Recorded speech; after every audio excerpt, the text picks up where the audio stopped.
Hey dudes, what's up? It's me, OK Kyle. Now, today we're going to be looking at the story of FN Meka and all the stupidity that has followed. But before we go any further, I want to welcome you back to the Internet X-Files.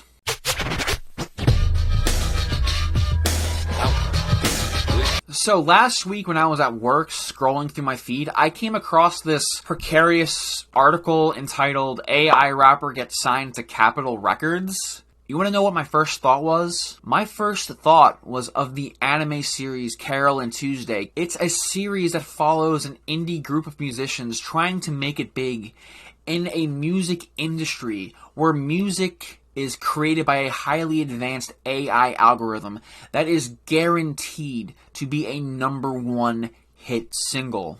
Now, I don't know if you know this, but AI musicians have been around for a while now. They're kind of big and popular in Japan.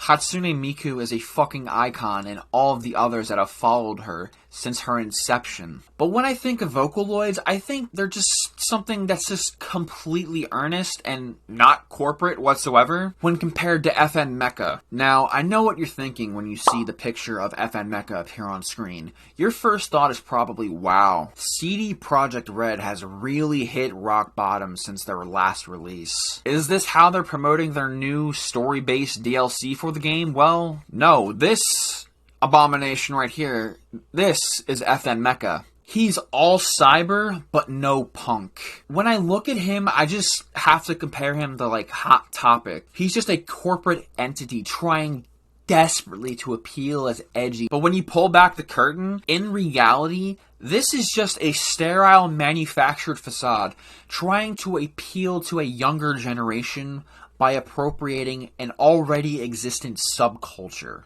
I feel like an old man. Like, what is youth? What is culture? As if the existence of FN Meka wasn't already anomalous enough for my brain to comprehend. Then I find out he has a TikTok account with over 10 million followers. You don't even need to have flesh and talent anymore to make it on fucking TikTok. If you asked someone 50 years ago what we'd be doing with technology in the 21st century, they would probably think some Jetson shit. Flying cars, robot dogs, cities in the sky. But instead, someone's made a algorithm-based, trend-chasing AI musician. That's like saying you run a taxidermy business for people's dead pets. That is possibly the saddest thing someone could ever say to me. But you want to know what the funny part of this entire thing is? I was going to have a different video to show you, but for some inexplicable reason, his entire TikTok page has been purged as of August 28th. You blew it! You had it all and you blew it! There is no trace of him existing on the platform except for one video of an cockroach with AirPods. Deleting everything and pretending it was never there to begin with. I guess a bunch of HBO executives are running FN Meka's TikTok page. I see. That's a pro gamer move. It's summertime, and you know what that means. Gonna head out to the beach, gonna do some beachy things. It's summertime, feels just right. Gonna gather all my friends and we'll party through the night. Summertime love. Isn't he so fucking cool? He's so fucking awesome. Just look at how relatable he is. He has a custom Rolls Royce pimped out with dancing anime girls. That's another sad thought. Jesus Christ, you get into a car accident and then an anime girl is dancing above your fucking dying corpse. Jesus Christ. I mean, this just feels like a bunch of corpos in suits came together and just looked out the window and said, what are the kids into? Dancing anime girls? Oh yeah, that's what the kids like, right? Yeah, we can all agree this is what the kids like. We give them the dancing anime girls, they give us the money. What could possibly go wrong? When I watched his videos, it just felt so ingenuine. Because Meka's sole existence to stay relevant is to leech off of internet trends. I mean, there were so many videos of him using something from Fall Guys, Among Us in 2022. Are you fucking kidding me? Fortnite Supreme. There was even a video where he came in on a fucking battle bus. There was another video of him trying to shill out his fucking NFTs. Mecca's TikTok was a graveyard of dead trends. Now, if Mecca was to continue growing in popularity as a musician, how is this business strategy viable to help maintain his relevance in the cultural zeitgeist? How would Mecca leeching off of fucking flash-in-the-pan trends help him to be timeless rather than a dated artifact of the year he was born? Going back to what I was saying about Vocaloids in the beginning of the video, Hatsune Miku in the beginning was just a software program to help musicians add vocals to their songs back in 2007. But when she started appearing in songs and music videos created by people on the popular website Nico Nico in Japan, that's when she exploded into mainstream popularity. This is why she's had sold-out concerts around Japan. This is why she appeared on Letterman in 2011. Ladies and gentlemen, please welcome, making her network television debut, Hatsune Miku. Miku's growth was entirely organic and didn't rely on cheap tricks to stay relevant. She wasn't being pumped out with the intention of being popular. Her popularity was entirely accidental because of her fervent fan base. I don't know if she has the same popularity as she did a decade ago because I don't waste my time on this shit, but I do know that she is still around. Is this something that can be said about Mecca in 10 years' time? There wasn't an algorithm involved with Miku's creation that was like, we must create schoolgirl that eats Tide Pods. It was foreseen in the data and SEO terms that I have compiled over the past 6 months. It is what the children love and desire. Now, I want to quickly look at the article that first alerted me to the existence of this happening. The company's co-founder, Anthony Martini, explained the company's process to MBW last year, saying that they had created AI technology that analyzes popular songs from specific genres. Based on that, he said, the technology generates suggestions for the building blocks of new songs such as lyrical content, chords, melody, and tempo. The algorithm just analyzes popular songs and just vomits whatever comes out and says, yeah, this is a definitive hit right here. This is what everyone's gonna love. Ask yourself this question. When you have kids, are they gonna look back at the music that was created since the turn of the millennia?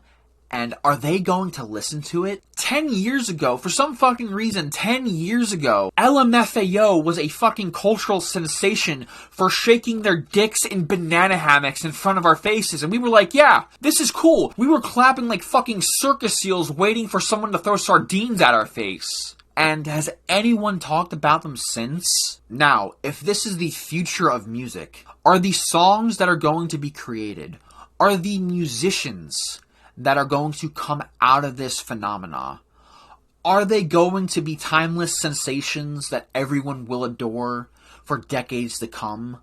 Or are they just going to be cheap imitations, a product of the time they were created? Ryan Rudin, Capitol Music Group's Executive Vice President of Experimental Marketing and Business Development, views the partnership with FN Mecca as the future of music merging with technology. It meets at the intersection of music, technology, and gaming culture. It's just a preview of what's to come. This sounds like your uncle trying to be really cool, so he starts breakdancing to Limp Bizkit because he has no fucking music taste, and then he breaks his neck while doing so. This is just Pandora's box of fucking cringe.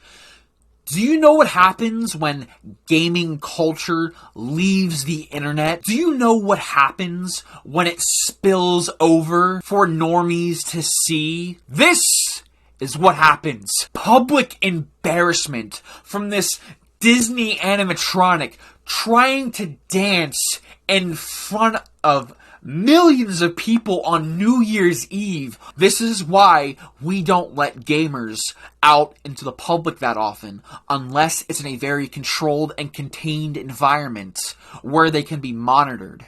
Mecca was signed last week on August 21st.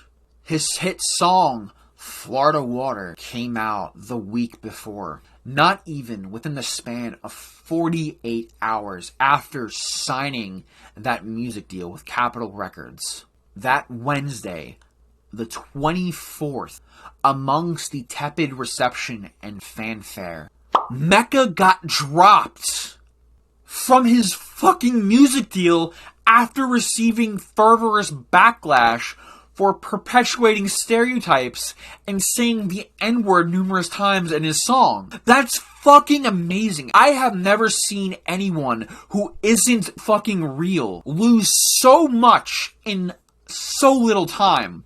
But it also doesn't help that some dumbass who is involved with Mecca's creation and his social media thought it would be a good idea to post a picture of Mecca in a jail cell being beaten by a fucking cop. If there is a college course that teaches business advertising, this should be the prime example of how not to promote a fucking product. That's like to promote their upcoming superhero movie. Some galaxy brain over at Marvel says, hey, you know what's a good idea? Let's blow up a children's hospital, and then we send some guy in a Spider-Man costume who is not trained to handle something like this whatsoever. We send him into the fucking blaze to save the kids. Think about it.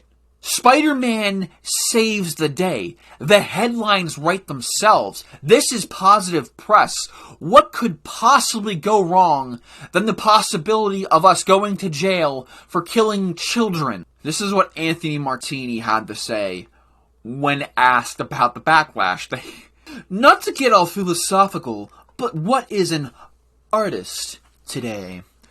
Think about the biggest stars in the world. How many of them are just vessels for commercial endeavors? What the fuck are you talking about? He is the Neo of just dodging questions.